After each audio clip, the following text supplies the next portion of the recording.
मैं वीरेंद्र कुमार सिंह, प्रवक्ता, राजकीय जुबली इंटर कॉलेज गोरखपुर।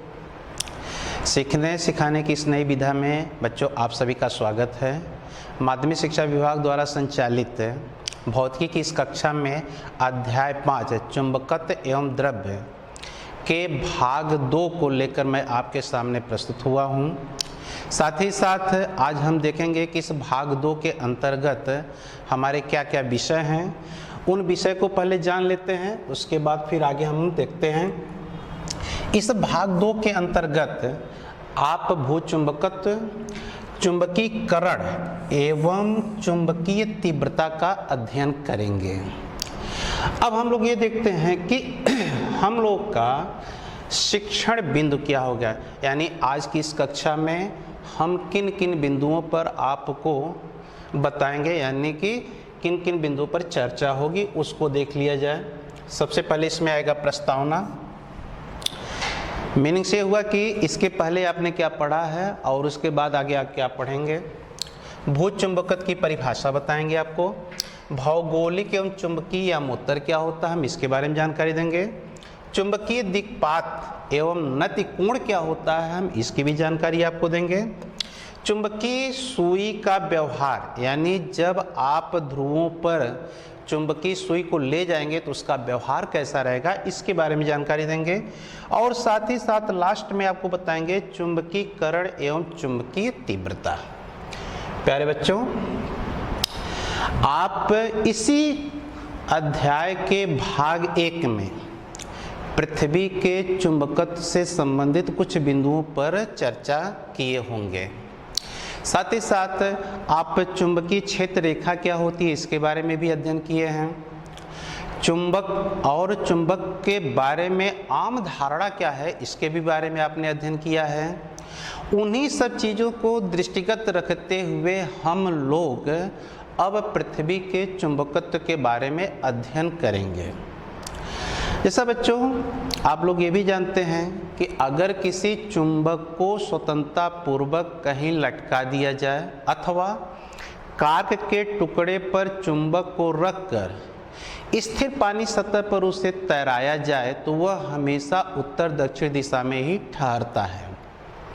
साथ ही साथ अगर जमीन के अंदर हम लोहे की छड़ रख दें तो कुछ समय के पश्चात वो भी एक चुंबक की तरह व्यवहार करती है। इससे ये प्रमाण मिलता है कि पृथ्वी का भी अपना एक चुंबकत्व है, परंतु पृथ्वी के चुंबकत्व के बारे में अभी बहुत कुछ ज्ञात नहीं है। तो सबसे पहले हम लोग ये देखते हैं कि भूचुंबकत्व है क्या। तो पृथ्वी के चुंबकत्व को ही हम लोग भूचुंबकत्व कहते हैं। क्या कहेंगे, पृथ्वी के चुंबकत्व को ही भूचुंबकत्व कहते हैं। पृथ्वी सतह के भिन्न भिन्न बिंदुओं पर पृथ्वी के चुंबक का मान, यानी चुंबकीय क्षेत्र की तीव्रता का मान भिन्न भिन्न है और साथ ही साथ इसकी दिशा भी भिन्न भिन्न है। पृथ्वी के चुंबकत्व का जो कोटिमान है वो 10⁻⁻5 टेस्ला है। कितना मिलता है वो 10⁻⁻5 टेस्ला है। ऐसा माना जाता है कि पृथ्वी के गर्भ में, यानी उसके केंद्र पर एक शक्तिशाली चुंबक है, परंतु ऐसा ये संभव भी नहीं है। और यह माना जाता है कि किसी बाह्य क्रोट के धात्विक तरलों की संवाहक गति के कारण उत्पन्न विद्युत धाराओं के परिणाम स्वरूप पृथ्वी का चुंबकत्व है। अब पृथ्वी के चुंबक के उत्तरी और दक्षिणी ध्रुव क्या होते हैं, हम इसके बारे में आपको बताते हैं। बच्चों आप जानते हैं कि पृथ्वी अपनी अक्ष पर निरंतर घूर्णन गति कर रही है और जिस अक्ष के परितः ये घूर्णन गति करती है उसे नाम देते हैं पृथ्वी का अक्ष या घूर्णन अक्ष। मान लीजिए आपकी ये पृथ्वी है, तो ये पृथ्वी का वह काल्पनिक अक्ष है जिसके परितः पृथ्वी ये घूर्णन गति कर रही है। इस घूर्णन अक्ष को देखा जाए तो यह पृथ्वी को 2 बिंदुओं पर काटता है। एक ऊपर वाला जो भाग मिलता है ये उत्तरी गोलार्ध में शीर्ष बिंदु पर है। इसे हम लोग नाम देते हैं भौगोलिक उत्तरी ध्रुव। भौगोलिक उत्तरी ध्रुव। और ये होता है आपका भौगोलिक दक्षिणी ध्रुव।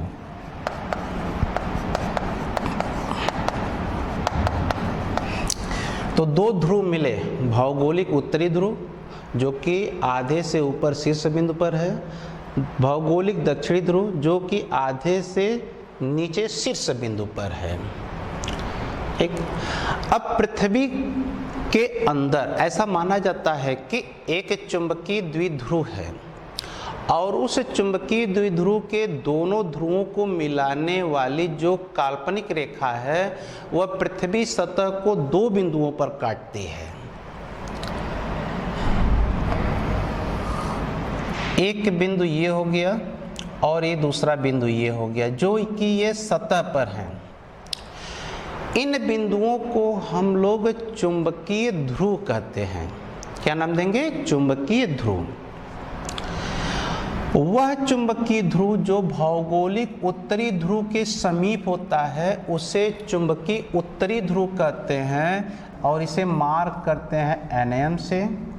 साथ ही साथ वह ध्रुव जो भौगोलिक दक्षिणी ध्रुव के समीप होता है उसे हम लोग नाम देते हैं चुंबकीय दक्षिणी ध्रुव और इसे मार्क करते हैं SM से। पृथ्वी के चुंबकीय द्विध्रुव का चुंबकीय अक्ष और भौगोलिक घूर्णन अक्ष ये दोनों संपाती नहीं है बल्कि ये इनके बीच कुछ कोण होता है। वर्तमान समय में इसका मान 11.3 डिग्री है।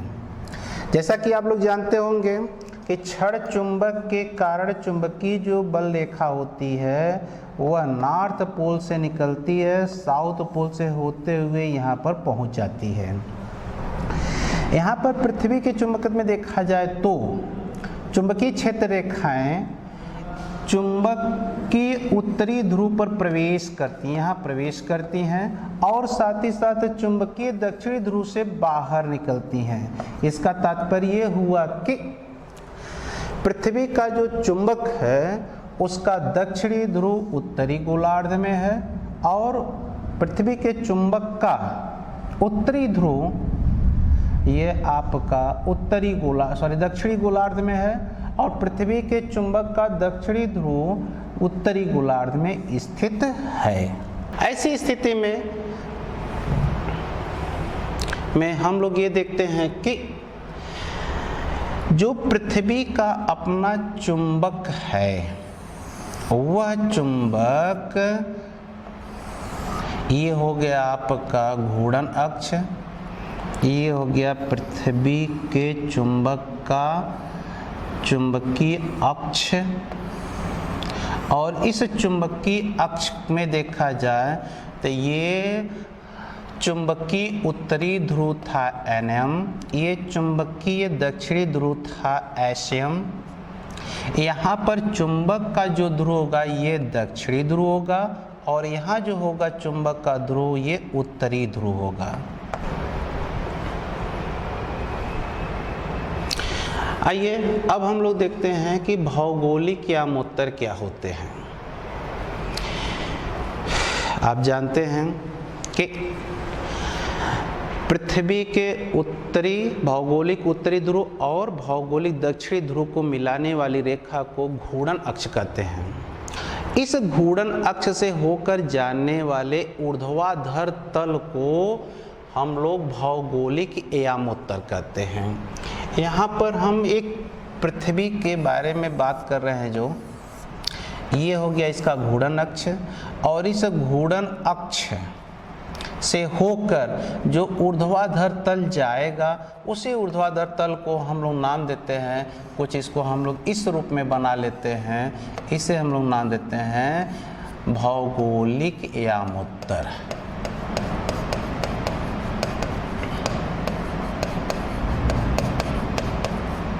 ये हो गया आपका भौगोलिक यामोत्तर। अब देखते हैं चुंबकीय आमोत्तर क्या होता है। अगर किसी चुंबक को चुंबकीय क्षेत्र में स्वतंत्रतापूर्वक आप लटका दें तो वह जिस स्थिति में रहता है उस स्थिति में उसके चुंबकीय अक्ष के लंबवत गुजरने वाले ऊर्ध्वाधर तल को चुंबकीय यामोत्तर कहते हैं। या आप ऐसे भी कह सकते हैं किसी स्थान विशेष और चुंबक के चुंबकीय उत्तरी ध्रुव एवं दक्षिणी ध्रुव से गुजरने वाली काल्पनिक रेखा से गुजरने वाले ऊर्ध्वाधर तल को चुंबकीय यामोत्तर कहते हैं। ये चुंबकीय यामोत्तर और भौगोलिक यामोत्तर देखा जाए तो पृथ्वी के चुंबकत्व के अध्ययन के लिए काफ़ी जो है महत्वपूर्ण रोल अदा करते हैं। आगे हम लोग देखते हैं दिक्पात क्या होता है। तो दिक्पात ये है भौगोलिक यामोत्तर और चुंबकीय यामोत्तर के बीच का कोण है।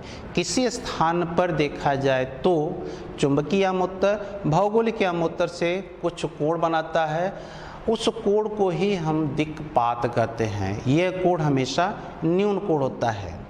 आप ये भी जानते हैं कि अगर पृथ्वी सतह के भिन्न भिन्न बिंदुओं पर हम एक चुंबकीय सुई को लेकर जाएं तो भिन्न भिन्न बिंदुओं पर इसका व्यवहार भिन्न भिन्न होता है। और साथ ही साथ इस चुंबकीय सुई का जो सिरा होता है यानी उत्तरी ध्रुव वह भौगोलिक उत्तरी ध्रुव से उसका एक कोण पर हमेशा झुकाव रहता है। इसी कोण को हम लोग देते हैं नाम देते हैं दिक्पात। अब यहाँ पर ये देख लीजिए, ये हो गया आपका भौगोलिक उत्तरी ध्रुव। ये उत्तरी ध्रुव हो गया एन, इधर हो गया ईस्ट, ये हो गया आपका वेस्ट और ये हो गया आपका साउथ यानी भौगोलिक दक्षिणी ध्रुव। अगर मान लीजिए किसी स्थान पर चुंबकीय सुई का उत्तरी सिरा यानी उत्तरी ध्रुव पूरब की ओर ये फाई कोण बना रहा है। कितना कोण बना रहा है? फाई कोण। तो ऐसी स्थिति में उस स्थान पर दिक्पात फाई कोण ईस्ट में होगा। लेकिन अगर किसी स्थान पर चुंबकीय सुई उत्तरी भौगोलिक उत्तरी ध्रुव से वह पश्चिम की ओर किसी कोण पर झुकी है, जैसे मान लीजिए वह फाई कोण इधर झुक रहा है, तो ऐसी स्थिति में उस स्थान पर दिक्पात का मान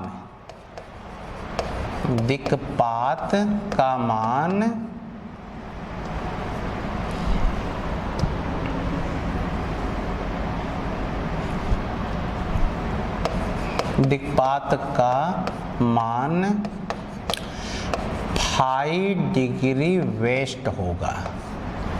तो चुंबकीय सुई जो हम लिए हैं उसके पूरब की ओर अथवा पश्चिम की ओर झुकाव के अनुसार ही देखा जाता है कि दिक्पात का मान है।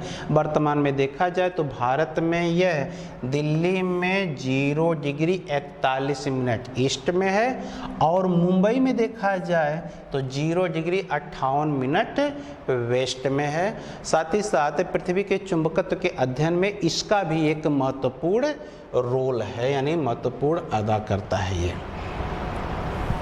अब देखते हैं नमन कोण या आनत कोण क्या होता है। यदि कोई चुंबकीय सुई चुंबकीय यामोत्तर में घूम सके तो वह क्षैतिज के साथ एक कोण बनाती है जिसे हम लोग नमन कोण या आनत कोण कहते हैं। इसका तात्पर्य हुआ कि पृथ्वी के चुंबकत्व का यानी पृथ्वी के चुंबकीय तीव्रता क्षैतिज के साथ एक कोण बनाती है, उस कोण को हम लोग कहते हैं आनत कोण। आनत कोण का मान भिन्न भिन्न जगह पर भिन्न भिन्न होता है।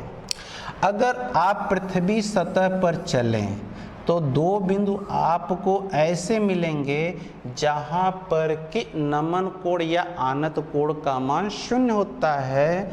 इन बिंदुओं को मिलाने वाली रेखा को चुंबकीय निरक्ष कहते हैं। तो ये दो बिंदु ऐसे हो गए जहां आपको आनत कोण 0 डिग्री मिलेगा। लेकिन दो बिंदु ऐसे यहाँ मिलते हैं जहाँ के नमन कोण का मान 90 डिग्री होता है।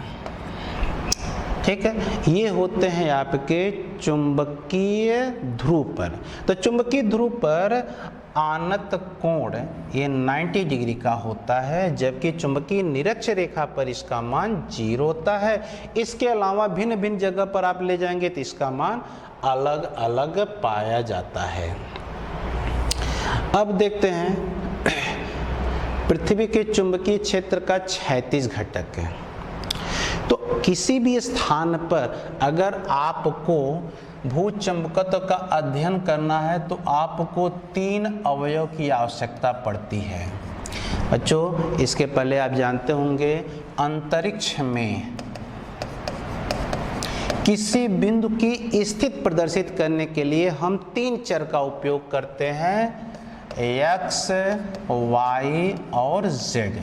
ठीक उसी प्रकार से पृथ्वी के चुंबकत्व का अध्ययन करने के लिए हमको 3 अवयव चाहिए।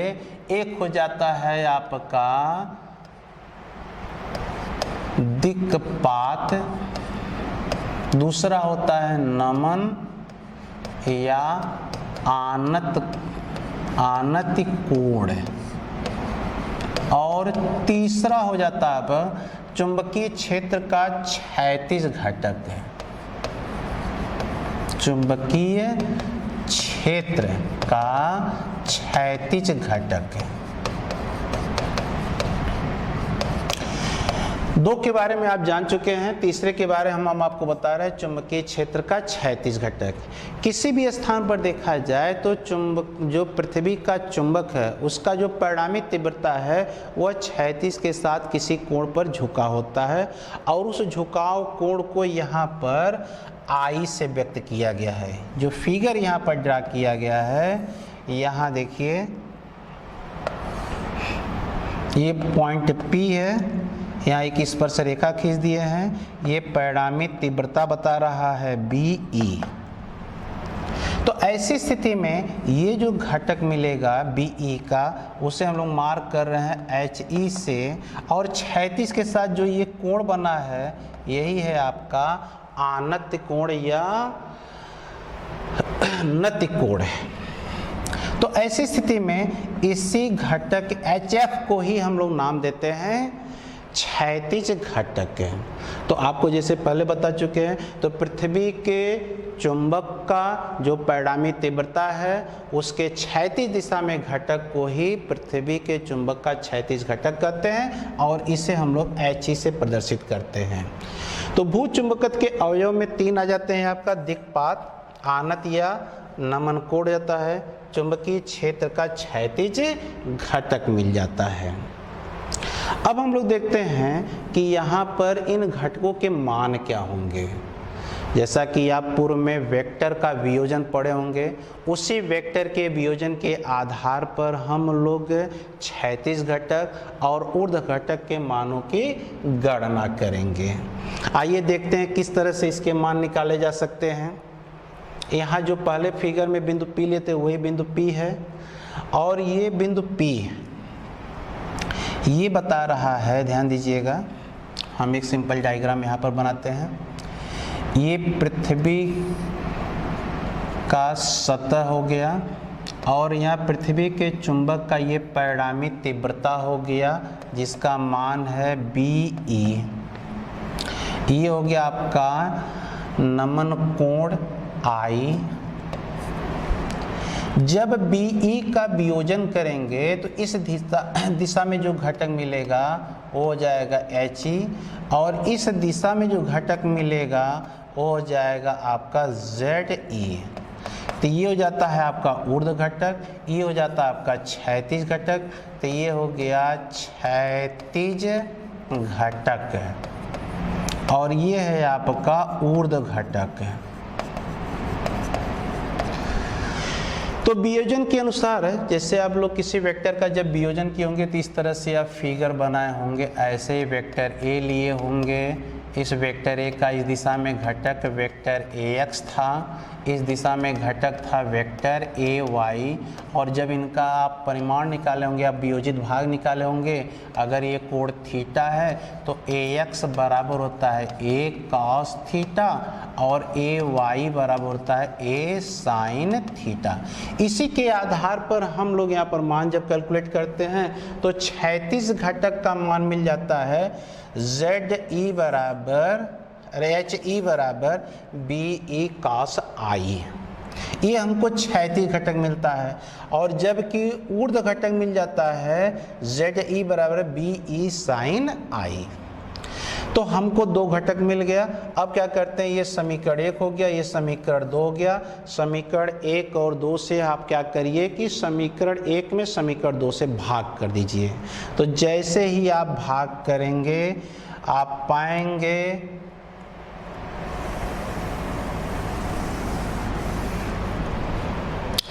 ZE बराबर है आपका BE sin I, और हो गया HE क्षैतिज घटक मिल गया आपको BE cos I। ये समीकरण 1 है आपका, ये समीकरण 2 है। जब आप समीकरण 1 में समीकरण 2 से भाग करेंगे तो बाएं पक्ष में जाएगा आपका ZE बटे HE बराबर हो जाएगा B से कैंसिल आउट होगा, यहाँ हो जाएगा आपका साइन I बटे cos ऑफ I। तो ZE बटे HE बराबर हो जाएगा साइन I बटे cos I बराबर हो जाता है आपका tan I। अब यहाँ पर आप tan I पा गए हैं। इसी प्रकार अगर समीकरण 1 और 2 को वर्ग करके जोड़ देते हैं तो जोड़ने की स्थिति में आप पा जाएंगे सीधे ऐसे कि BE square is equal to HE square plus ZE square, और BE बराबर हो जाएगा HE square plus ZE square. ये समीकरण नंबर 4।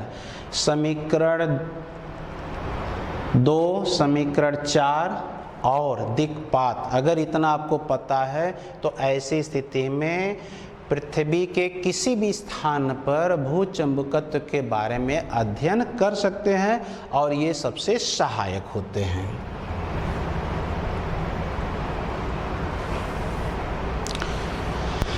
अब आगे हम बात करते हैं चुंबकीकरण एवं चुंबकीय तीव्रता।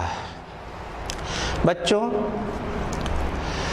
पृथ्वी पर जो भिन्न भिन्न पदार्थ मिलते हैं वो विस्मयकारी भिन्नताओं से भरपूर हैं। मीनिंग्स ये है, कुछ में चुंबकत्व का गुण प्रदर्शित होता है, कुछ में नहीं होता है। आगे इनके चुंबकत्व के गुण के आधार पर इनका वर्गीकरण में सहायक कुछ ऐसे बिंदु होंगे जिनका यहाँ पर अध्ययन करना आवश्यक है। उसमें आपका पहला पॉइंट है चुंबकन की तीव्रता। जैसा आप जानते हैं कि किसी भी पदार्थ का सबसे छोटा इकाई परमाणु है, और परमाणु में इलेक्ट्रॉन प्रोटॉन नाभिक होता है, इलेक्ट्रॉन प्रोटॉन और न्यूट्रॉन होता है। और साथ ही साथ आप ये भी जानते हैं कि नाभिक के चारों ओर इलेक्ट्रॉन निरंतर गति करता है। तो जिस कक्षा में इलेक्ट्रॉन गति करता है, गति के कारण वह कक्षा एक धारा लूप की तरह व्यवहार करती है, और वो धारा लूप का अपना एक चुंबकीय आघूर्ण होता है। तो जब किसी पदार्थ को हम बाह्य चुंबकीय क्षेत्र में रखते हैं तो ऐसी परिस्थिति में वहाँ पर वह पदार्थ उस चुंबकीय आघूर्ण के कारण चुंबकित होता है, और चुंबकीय आघूर्ण के कारण अगर देखा जाए जो उसका चुंबकन होता है तो प्रति एकांक आयतन में चुंबकीय आघूर्ण की जो तीव्रता मिलती है उसे हम लोग नाम देते हैं चुंबकन की तीव्रता। अगर इसे हम लोग कैपिटल M से प्रदर्शित कर रहे हैं तो कैपिटल M बराबर हो जाएगा स्मॉल m बटे कैपिटल V। तो यहाँ पर स्मॉल m बताता है परमाणु का चुंबकीय आघूर्ण। तो इस तरह से कई परमाणु रहेंगे, सबका चुंबकीय आघूर्ण का हम लोग योग लेते हैं तो पूरे पदार्थ का चुंबकीय आघूर्ण मिल जाता है। जब प्रति एकांक आयतन में लेंगे तो हमको चुंबकन की तीव्रता मिल जाती है। एक सदिश राशि होती है ये, और इसका मात्रक एम्पियर प्रति मीटर होता है, और इसका विमीय सूत्र L पर -1 ए है। ये इसका विमीय सूत्र हो गया। अब इसके पश्चात अगला जो हम लोग का टॉपिक आता है वो है आपका चुंबकीय तीव्रता। जब किसी पदार्थ को चुंबकीय क्षेत्र में रखते हैं तो ऐसी परिस्थिति में वहाँ पर उस पदार्थ में चुंबकन के कारण चुंबकित होने की एक घटना उत्पन्न होती है। मीनिंग्स ये हुआ कि बाह्य चुंबकीय क्षेत्र में पदार्थ को चुंबकित करने की क्षमता को चुंबकीय तीव्रता कहते हैं और चुंबकीय तीव्रता को हम लोग कैपिटल एस से प्रदर्शित करते हैं।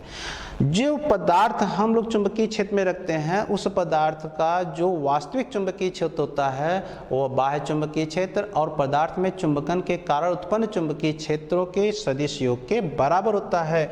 गणितीय रूप में हम लोग इसको इस तरह से प्रदर्शित करते हैं, वेक्टर H बराबर वेक्टर B बटे म्यू 0 माइनस वेक्टर M।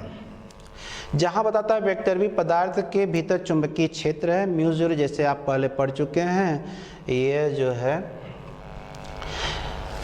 चुंबकशीलता है निर्वात की, और साथ ही साथ यहाँ पर यम जो इसके पहले पढ़े चुंबकन की तीव्रता हो जाता है। यह भी एक सदिश राशि है और इसका भी मात्रक वही एम्पियर प्रति मीटर और इसका बीमा L पर -1 A है।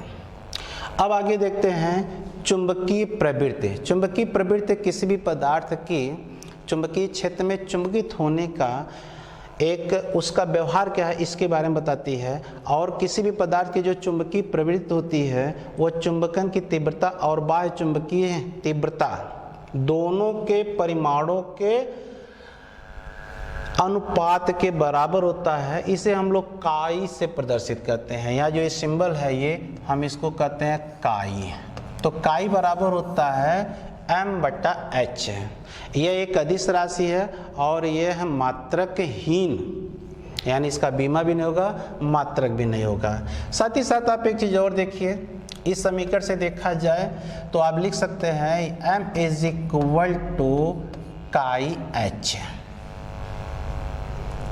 वेक्टर रूप में और वेक्टर m बराबर काई वेक्टर h भी लिख सकते हैं। इसके आगे आता है चुंबकशीलता। अब चुंबकशीलता देखिए क्या कहता है, किसी माध्यम की चुंबकशीलता माध्यम के भीतर उत्पन्न कुल चुंबकीय क्षेत्र एवं बाह्य चुंबकीय क्षेत्र की तीव्रता के परिणामों के अनुपात के बराबर होता है। यानी म्यू बराबर हो जाता है B/h, इसका मात्रक हो जाता है न्यूटन प्रति एम्पीयर स्क्वायर और विमीय सूत्र हो जाता है m L T पर -2 A पर -2। यह एक अदिश राशि होती है। अब आता है आपेक्षिक चुंबकशीलता। तो जब हम लोग माध्यम की चुंबकशीलता निर्वात की चुंबकशीलता के सापेक्ष निकालते हैं तो ऐसी परिस्थिति में जो हमको नई राशि मिलती है उसका नाम है आपेक्षिक चुंबकशीलता। यानी माध्यम की चुंबकशीलता और निर्वात की चुंबकशीलता का अनुपात ही आपेक्षिक चुंबकशीलता होता है। सबसे लास्ट में बच्चों अब हम लोग देखेंगे कि आपेक्षिक चुंबकशीलता और चुंबकीय प्रवृत्ति में क्या संबंध होता है। आप लोग एक समीकरण पढ़े होंगे इसके पहले कि वेक्टर H बराबर था आपका वेक्टर B बटे म्यू 0 माइनस वेक्टर M। इससे आप पा गए हैं वेक्टर B बराबर, आप दोनों पक्षों में म्यू 0 से मल्टीप्लाई कर दीजिएगा तो पाइएगा वेक्टर B बराबर हो जाएगा vector H mu 0 vector H plus mu 0 vector M। आपको ये समीकरण मिल जाएगा। पुनः इसके पहले जो आप प्राप्त कर चुके हैं कि वेक्टर m बराबर होता है काई वेक्टर h। ये मान जब आप यहाँ रखेंगे तो आपको मिलेगा वेक्टर काई vector h plus vector h। अब यहाँ पर क्या करिए वेक्टर h को कॉमन ले लीजिए, इस तरह से आपको एक इक्वेशन मिल जाता है। आगे प्रोसीडिंग करेंगे तो आप पाएंगे म्यू बराबर वेक्टर B बटे वेक्टर H से, तो वेक्टर B बराबर हो जाता है म्यू H, इसलिए mu H vector equal to हो जाएगा म्यू 0 काई प्लस 1 वेक्टर H। दोनों पक्षों से आप क्या करिए कि इसको आप हटा दीजिए तो आपको एक रिलेशन मिल जाता है और इस रिलेशन के आधार पर आप पा जाते हैं कि आपेक्षिक चुंबकशीलता जो होती है वह काई प्लस 1 के इक्वल होती है। तो बच्चों ये था सेकंड पार्ट, हम थर्ड पार्ट आपके लिए तुरंत जल्द लेकर आएंगे। आज के लिए बस इतना ही, धन्यवाद।